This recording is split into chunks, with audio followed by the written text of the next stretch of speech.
Fala galera, tudo bom com vocês? Então vamos hoje aqui aprender sobre função do primeiro grau, ok?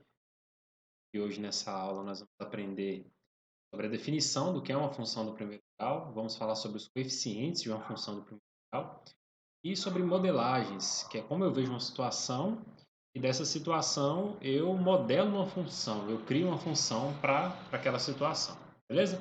Vamos lá, vamos iniciar aqui com a definição. Então, ó, chama-se função polinomial do primeiro grau ou função afim. Eu sempre estou chamando de função afim, tá, pessoal? Qualquer função f de R em R, ou seja, parte de uma função real e leva, parte de um conjunto dos números reais e leva, relaciona-se com um outro conjunto dos números reais, qualquer função dada com a lei da seguinte forma: f de x, ou seja, a função, a relação, a definição dela é igual a ax mais b, aonde essa x, esse valor de x, ele está elevado a 1. Por isso essa função é do primeiro grau. Ok?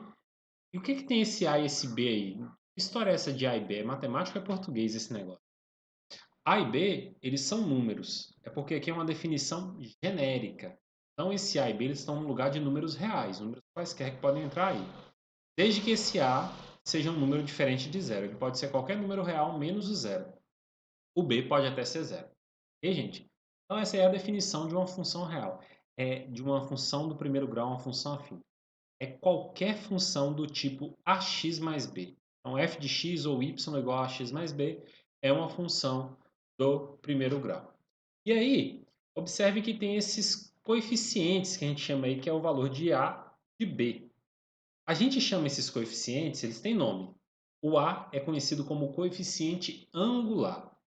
Quando nós estivermos falando sobre gráficos, vocês vão entender por que esse nome de coeficiente angular, tá? E o b é chamado de coeficiente linear. Também lá nos gráficos vocês vão entender o porquê desses nomes aí para esses coeficientes, A e B. Mas esse negócio com A e B aí tá embananando a cabeça de vocês? Então vamos ver aqui na prática alguns exemplos do que são funções do primeiro grau.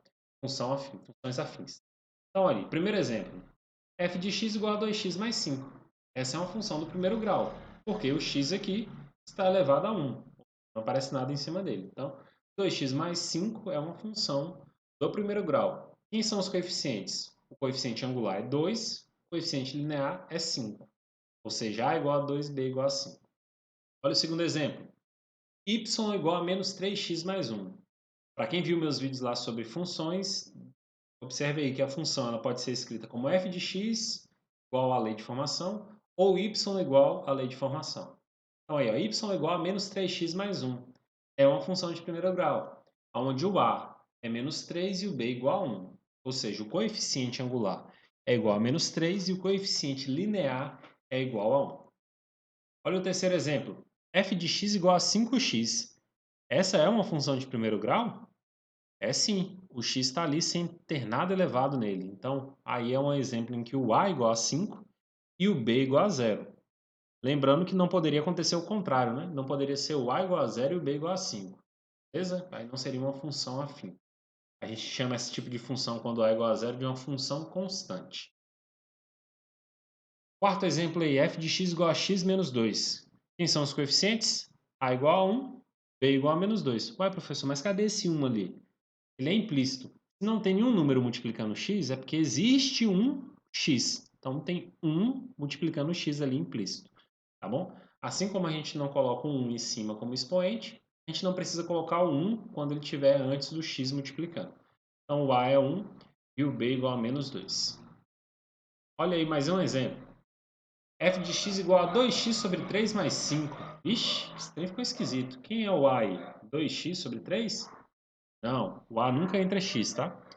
O A é o número que acompanha o X. Então, o A é o 2 terços. E quem é o B? B é 1. Sexto exemplo.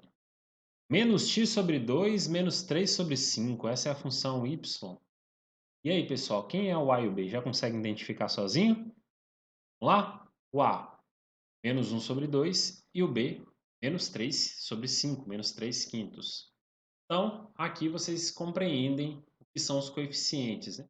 O coeficiente angular, o valor de A, é aquele que está acompanhando o x. Sempre está acompanhando o x. E o valor de B, que é o coeficiente linear, ele sempre é aquele coeficiente independente. Ele não depende do x, então ele fica sem estar perto do x, sem o valor de x. Esse é o coeficiente linear, independente. Ok, gente. Então agora, sabendo disso, o que é uma função afim, uma função do primeiro grau, que é toda função do tipo ax mais b. A gente acabou de ver que a é o coeficiente angular e que b é o coeficiente linear. Então agora a gente pode criar, entre aspas, aí, ou seja, formular leis ou relações para algumas situações. A gente identificar qual é a relação entre dois conjuntos em situações reais. Então vamos para a prática aí. Olha essa situação. Um instalador de rede de internet recebe um salário base de R$ 1.000 e R$ 8 por cada instalação. Considerando x a quantidade de redes de internet instaladas, qual é a função f de x que expressa o salário mensal desse instalador? Então, esse primeiro exemplo nós vamos fazer passo a passo devagarzinho para vocês entenderem como é que eu monto essa função, ok? Vamos lá. Primeira pergunta que eu vou fazer para vocês aí. Lá falou de dois valores, R$ 1.000 e R$ 8. O que é fixo, que não depende de nada, ele vai receber sempre? Você falou R$ 1.000, tá certo, esse é o salário base dele. Ele pode não ter feito nenhuma instalação, né? O pessoal não está pedindo para instalar a internet, ele vai ter esse salário base de R$ 1.000, ok? O que é variável? Ou seja, o que depende? O que ele pode ter durante o mês? Ele pode ter a quantidade de instalações feitas, que seja os R$ 8 que tem ali por cada instalação. Então, além dos R$ 1.000 base, ele pode ter R$ 8 a cada instalação que ele fizer. Então, isso é variável. Bem, por que é importante a gente identificar esses valores? Então, tá aí o exemplo, né? Porque tudo que for fixo, aquilo que não depende de nada, é o coeficiente linear, então vai ser o valor de B. E tudo que for variável, então, no caso, B igual a 1.000, né? Que é o que é fixo, que é o salário dele fixo. E tudo que depende, que é variável, depende de alguma coisa, é o coeficiente angular. Vai ser o valor de A. Então, qual é o valor ali que está variável, que está dependendo? É o A, é o 8. É o que depende da quantidade de instalações. Ah, se A é 8, B é igual a 1.000, então agora eu consigo montar uma função para determinar o valor que ele vai receber no final do mês. A função que vai definir vai ser essa daí, ó. 8x mais 100, onde x é a quantidade de instalações. Pensa aí, ó. Se ele fizer uma instalação durante o mês, 8 vezes 1, 8 mais 100, mais 1.000, né? Desculpa que eu coloquei 100 aí, mas é 1.000, vai ficar 1.008. Se ele fizer 4 instalações, 8 vezes 4, que é o valor de x aí, 8 vezes 4, seriam 4 instalações, 32 mais 1.000, 1.032. E assim por diante. Então, essa expressão aqui, ela determina o salário desse instalador de acordo com o número X de instalações feitas. Então, conseguimos definir qual é a função desta relação. Vamos para o exemplo 2. Exemplo 2. O motoboy ele cobra uma taxa mínima de atendimento de seus clientes para entrega de documentos e encomendas. Essa taxa é de R$ 3. Além disso, ele cobra mais 30 centavos por quilômetro rodado até o destino final.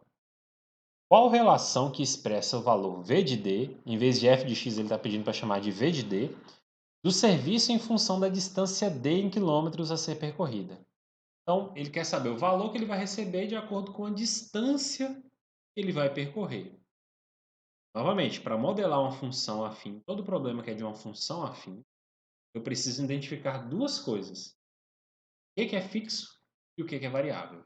Então, aí, ó, quem é o A e quem é o B? Lembrando que A é o que é variável, que depende de alguma coisa, e o B é o que é fixo, que independente do que ocorrer, esse valor vai estar lá. Então, conseguiram ver aí que o A é o 0,30, que são os 30 centavos. Isso vai depender do quanto que ele vai andar. Se ele andar 1 quilômetro, é 30 centavos que ele vai receber a mais. Se ele andar 2 quilômetros, é 60 centavos, né? Que eu vou pegar esse 2 e multiplicar pelo 0,30. Agora, os R$ 3, que é uma taxa fixa, isso é independente. Ele saiu para ir de uma esquina a outra. Se a pessoa deu o documento para ele, é R$ 3. Vai pagar. Fixo. Bem, sabendo disso, eu posso agora montar minha função. Ele pede aí para, em vez de colocar v de x, a gente colocar v de d. E no lugar do x eu vou colocar um d. Só isso. No lugar do f vai ser um v, no lugar do x vai ser um d. Então fica assim, ó, v de d, ou seja, o valor que ele vai receber de acordo com a distância percorrida, d de distância, v de valor, vai ser igual a 0,30d mais 3. Então, com essa função, com essa lei de formação, eu consigo determinar qual o valor que ele vai receber, qual é a relação que existe entre o valor que ele vai receber e a distância percorrida. Ok, galera? Então, fiquem para o próximo vídeo. No próximo vídeo, a gente vai ver o que é o valor de uma função, a gente vai ver como calcular ou achar as raízes ou zeros da função do primeiro grau. E não esquece, pessoal, curte aí o vídeo. Gostou? Se inscreve no canal também, tá? Até a próxima. Com Deus. Espere o próximo vídeo. Tchau, tchau.